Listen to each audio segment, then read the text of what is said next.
Good morning and नमस्कार दोस्तों। आज तारीख है 25 मई 2020। आज एक खबर है और मुझे तो हंसी आ रही है इस खबर पे। बिहार के मुख्यमंत्री ने कहा बिहार में बहुत काम है, यहीं रहिए और काम कीजिए। बिहार के मुख्यमंत्री ने क्वारंटाइन सेंटर में के मज़दूरों से बातचीत की। मैंने पहले ही कहा था नीतीश की मंशा अब यहाँ वैकेंसीज निकालने की नहीं है, या वैकेंसीज जो भी है उसे लटका देने की है।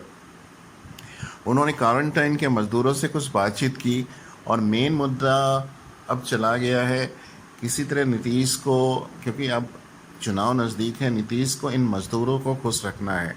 ये मज़दूर भारी तादाद में बिहार आ रहे हैं और उनसे इन्होंने क्या बातचीत की है वीडियो कॉन्फ्रेंसिंग के ज़रिए, आइए जानते हैं।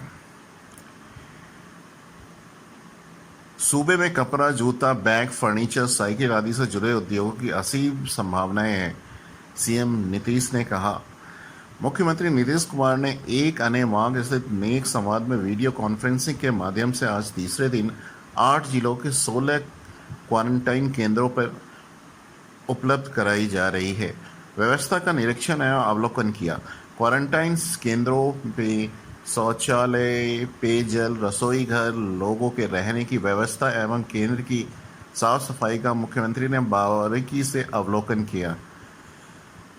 मुख्यमंत्री ने वीडियो कॉन्फ्रेंसिंग के दौरान प्रवासी श्रमिकों से बातचीत के क्रम में कहा कि बिहार के बाहर की निजी कंपनियां ने वहां कार्य करने वाले बिहार के प्रवासी श्रमिकों का ख्याल नहीं रखा, जबकि यह उनका दायित्व था। तो जनाब, आपने कहाँ ख्याल रखा? अगर आपने विकास की गंगा बढ़ाई होती, फैक्ट्रीज खोली होती, डेवलपमेंट किया होता, तो यहीं पे बहुत सारी फैक्ट्रीज होती, तो ये मज़दूर बाहर जाते ही नहीं। आपके आने के बाद बिहार में 2 ही कार्य हुआ है। एक तो निर्बाध गति से बिजली मिलती है 24 घंटे और सड़कें बनी हैं। इसके अलावा बिहार में कुछ भी नहीं हुआ है। ना एक फैक्ट्री खुली है, ना कोई आईटी कंपनी खुली है, कुछ भी नहीं हुआ है मेरे ख्याल से। तो ये मज़दूर बाहर क्यों नहीं जाएंगे? क्योंकि बाहर वो जाते हैं, उन्हें पैसे भी ज़्यादा मिलते हैं, सब कुछ ज़्यादा मिलता है। और सिर्फ मजदूर वर्ग के लोग नहीं, पढ़े लिखे लोग भी बाहर ही काम करने जा रहे हैं, क्योंकि यहाँ पे जॉब नौकरी की कोई प्रोस्पेक्ट ही नहीं है। लोगों को बाहर काफ़ी कष्ट हुआ है। हमारी इच्छा है कि सभी को यहीं रोज़गार मिले। और मुख्यमंत्री जी, आपको अब याद आया कि यहीं पे रोज़गार मिले? इलेक्शन के वक्त में आपको याद आ रहा है किसी को आकलन बाहर नहीं जाना पड़े। उन्होंने कहा कि बिहार में बहुत काम है, यहीं रहिए और काम कीजिए। सभी को उनके स्किल के अनुरूप काम मिलेगा। बिहार में कोई भूख से नहीं मरता है। हम सबके लिए रोज़गार यहीं व्यवस्था करेंगे।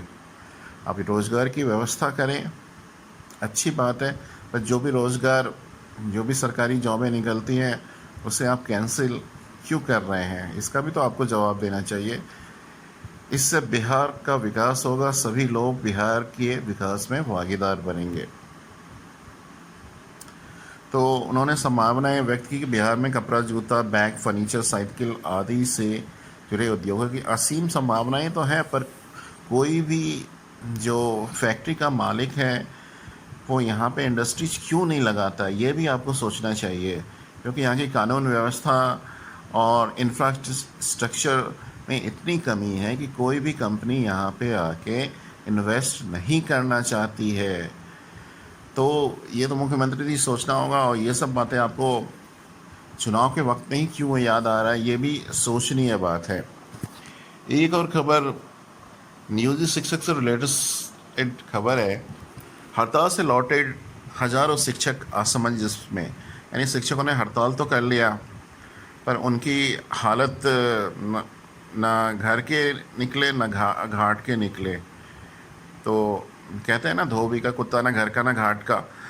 तो स्थिति बड़ी ही असमंजस वाली है शिक्षकों की।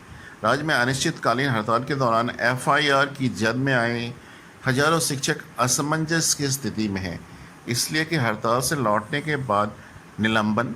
राज्य में हड़ताल के दौरान निलंबन की जद में आए शिक्षकों को निलंबन मुक्त करने की प्रक्रिया तो शुरू हो गई, लेकिन उन्हें एफआईआर से मुक्त करने की दिशा में किसी प्रकार की सुगबुगाहट नहीं है। दरअसल नियोजित शिक्षकों के लिए समान वेतन की मुख्य मांग को लेकर बिहार राज्य शिक्षक संघर्ष समन्वय समिति के आह्वान पर लाखों शिक्षक 17 फरवरी से अनिश्चितकालीन हड़ताल पे गए थे। उसी दिन से राज्य में मैट्रिक की परीक्षा थी। मैट्रिक की परीक्षा हड़ताल के बीच में हुई, लेकिन वीक्षक के रूप में प्रतिनियुक्त वैसे शिक्षक जिन्होंने हड़ताल की वजह से वीक्षण कार्य नहीं किया, उन पर बर्खास्तगी एवं निलंबन की कार्रवाई तो हुई, उन पर एफआईआर भी हुआ। उसके बाद 25 फरवरी से बिहार के माध्यमिक शिक्षक संघ के आह्वान माध्यमिक एवं उच्च माध्यमिक अनिश्चितकालीन हड़ताल पर चले गए। वैसे शिक्षक जिनकी नियुक्ति कॉपियों के जांच के लिए हुई थी, परीक्षक के रूप में हुई थी, लेकिन हड़ताल की वजह से उन्होंने मूल्यांकन कार्य में योगदान नहीं दिया, उन्हें भी निलंबित किया गया। साथ ही उन पर एफआईआर भी दर्ज हुई। अगर हड़ताली शिक्षक संगठनों की माने तो हड़ताल के दौरान तकरीबन 23,000 शिक्षकों पर निलंबन की गाज गिरी है। ऐसे शिक्षकों पर भी एफआईआर भी हुए हैं। 4 मई को शिक्षा विभाग के साथ दोनों हड़ताली संगठनों के बीच हुई सहमति के बाद हड़ताल समाप्त हुई। सहमति के बिंदुओं में एक बिंदु के तहत निलंबित शिक्षकों के निलंबन को मुक्त किया जाना है। तो ये सब सारी जो है प्रक्रिया चल रही है, और जो क्वारंटाइन कैंप में काम कर रहे हैं वो भी तनावग्रस्त हैं। तो ये सारी चीज़ें हैं, और अगर क्वारंटाइन कैंप में शिक्षक काम कर रहे हैं, अगर उनको कोरोना हो जाता है तो उसके बाद भी अगर ये कोरोना से भगवान न करे मर जाएं तो भी उनके फैमिली को कुछ मिलना जुलना नहीं है।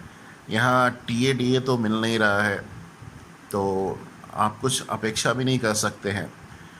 अपने दम पे, अपने खर्चे पे आपको ड्यूटी करनी है, और ये कोई ड्यूटी आपकी ड्यूटी यानी शिक्षकों की ड्यूटी नहीं है, ये आप एक्स्ट्रा कर रहे हैं। तो अगर आप एक्स्ट्रा कर रहे हैं तो इसके लिए सरकार को पैसे देने चाहिए, पर सरकार पैसा देना नहीं चाहती है। ये सब तो आप जानते ही हैं। और मेरे जो एसटीटी कंप्यूटर टीचर बनने वाले एस्पायरेंट हैं, उनके लिए मैं अपने डिस्क्रिप्शन बॉक्स में कंप्यूटर फंडामेंटल के कुछ एमसीक्यू डाल रहा हूँ, उसे आप ट्राई टू सॉल्व करने की कोशिश करें। और ऐसे ही क्वेश्चन अगर री एग्ज़ाम होता है तो आने चाहिए। अगर मैं री एग्ज़ाम का शब्द का भी प्रयोग करता हूँ तो बहुत से लोग हैं वो नाराज़ हो जाते हैं, लिखने लगते हैं हमें रिज़ल्ट चाहिए, हमें ये चाहिए वो चाहिए। तो आपको जो भी चाहिए उसके लिए सही से प्रयास करें, सिस्टमेटिक वे में प्रयास करें। और कुछ लोगों ने केस किया है, कुछ लोग पूछते हैं क्या हमने केस करके सही किया या गलत किया। तो मामला पहले जो नियुक्तियाँ होती थी वो आराम से हो जाती थी, क्योंकि उन नियुक्तियों में केसेस कम होती थी। केस से मामला उलझता है, छोटे छोटे ग्रुप्स बन जाते हैं जो अपने फ़ायदे के लिए केसेस करते हैं। अब नीरज जी जो थे, जैसा कि मीडिया में व्याप्त है कि उनके कम मार्क्स आ रहे थे, वो सफल नहीं हो पा रहे थे, तो उनका जो मंतव्य था मेरा अगर नहीं होगा तो किसी का ना हो, तो उन्होंने इस ढर्रे पे चल के इस बहाली को रुकवाया, या जो भी इसके लिए जो ये होती है सपोर्टेड एलिमेंट के रूप में काम किया। और सरकार की भी मंशा थी बहाली ना हो, या पता नहीं अब इलेक्शन के टाइम में इन्होंने ऐसा क्यों किया। तो आपका प्रयास होना चाहिए, कोर्ट केस कर दिया है तो अच्छी बात है, और जाके आप मिलिए जुलिए, वहाँ पे जो भी अधिकारी हैं, जो भी मंत्रीगण हैं, उनसे मिलिए, पत्राचार कीजिए, उनको बताइए कि आप जल्द से जल्द परीक्षा लें। या और रिज़ल्ट वाली बात तो हाई कोर्ट ने मानी नहीं है, तो मुझे नहीं लगता है कि अब जो मंत्रालय है या शिक्षा विभाग है इस बात के लिए सहमत होगा कि वो रिज़ल्ट निकाल दें। तो अगर कोर्ट में अगर आपके पास एविडेंसेस हैं, अच्छे एविडेंसेस हैं, तो हो सकता है कोर्ट के कहने पे मंत्रालय शिक्षा विभाग रिज़ल्ट निकाल दे, बीएससी भी रिज़ल्ट निकाल दे। पर मुझे नहीं लगता है कि ऐसा होने जा रहा है। इसीलिए आपको री एग्ज़ाम की तैयारी में अब लग जाना चाहिए, और मैंने तो आपको बोला है, अगर जिनमें मैंने कल के वीडियो में बताया था कि जिनमें बहुत प्रतिभावान हैं, अंग्रेजी अच्छा बोल लेते हैं, तो वो गल्फ़ कंट्री में जा सकते हैं। उनके लिए बहुत ही सुनहरा मौका है और उन्हें वहाँ सैलरी भी अच्छी मिलेगी, वहाँ इज़्ज़त भी अच्छा मिलेगा। या आप टीचर भी बन जाओगे तो यहाँ के लोग कहते हैं कि यहाँ के टीचर पढ़ाते ही नहीं हैं। ये नहीं सोचते हैं कि आप और हमसे ही सारा समाज बनता है, सिस्टम बनता है। आप हम में ही कमी है जो हमने ऐसे सरकार को चुना या ऐसे शिक्षक क्यों निकल रहे हैं। आप हमसे ही तो शिक्षक बनते हैं ना, कोई कोई बाहर से तो पढ़ाने आता नहीं है, आप ही हम पढ़ा रहे हैं ना। यहाँ तो उच्च माध्यमिक स्कूलों में डोमिसाइल भी लागू है। अगर आप बिहार के नागरिक हैं तभी आप यहाँ पे शिक्षक बन सकते हैं, तो कोई बाहर से तो पढ़ाने आ नहीं रहा है। तो ये अब एसटीटी एग्ज़ाम में जो केस दर केस हो रहा है, ये अच्छी बात नहीं है। सब अब छोटे छोटे फ्रैक्शनल ग्रुप ना बन जाएं। अब मान लो एसटीटी हो गया, उसकी रिज़ल्ट भी आ गई, फिर भी कोई ना कोई फ्रैक्शनल ग्रुप बन जाता। मैंने भी पहले भी उठाया था, कुछ लोग एकेडमिक के नाम पे केस करेंगे। देखना ऐसा होने ही जा रहा है, मैं पहले ही बता देता हूँ। कुछ लोग कुछ फ़ायदे के लिए करेंगे, तो छोटे छोटे ग्रुप बन जाएंगे, वो अपने फ़ायदे के लिए केस। इससे क्या होगा कि सारा मामला कहीं उलझ न जाए। जैसे प्राइमरी वालों का मामला उलझ गया है, तो अगर आप यूनाइटेड होके और सीटें बढ़वाओगे तो सबका हो जाएगा। पर अगर उसी में विघ्न हमारा डालोगे कि हमारा पहले हो जाए, इसके लिए हम कोई छोटा सा ग्रुप बना के हम कोर्ट में चले जाएं, तो ये ठीक नहीं है।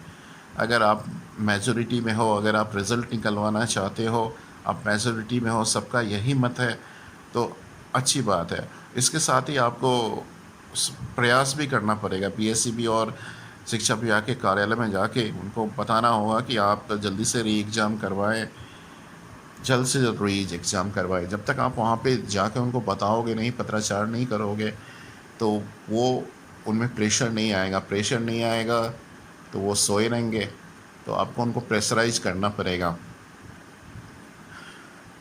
और गल्फ़ कंट्रीज़ की बहुत सारी वैकेंसियाँ हैं, तो आप उनके इंटरव्यूज़ दे सकते हो। नहीं तो केंद्रीय विद्यालय में कॉन्ट्रैक्ट बेसिस पे नियुक्तियाँ निकलती हैं, या केंद्रीय विद्यालय या नवोदय विद्यालय में, उसमें भी अच्छी खासी सैलरी है, 25-30 हज़ार के करीब सैलरी है। और तो वहाँ भी आप जाके ट्राई कर सकते हो जब तक रेगुलर जॉब ना हो जाए। और दूसरी बात, अगर आप ज़बरदस्ती शिक्षक बनना चाहते हो, आप लोगों ने बीटेक किया हुआ है, सब इंजीनियर हो, तो it will be better for of you to develop software. तो सॉफ्टवेयर कंपनी में किसी ने, मैंने पढ़ा था एक कमेंट कि वो विप्रो में काम कर रहा है। तो अगर आप विप्रो और इतनी बड़ी बड़ी कंपनियों में काम कर रहे हो, तो यहाँ आने की ज़रूरत ही नहीं है। आप वहीं पे अच्छी तरह काम करो और अच्छे पैसे उठाओ, सही है। और शिक्षक के जॉब में कुछ रखा नहीं है, आप की जो लर्निंग एबिलिटी है वो भी कम हो जाएगी। हाँ, अगर आप आराम पसंद हो तो शिक्षक की नौकरी के लिए आप आना चाहोगे। धन्यवाद दोस्तों, थैंक यू।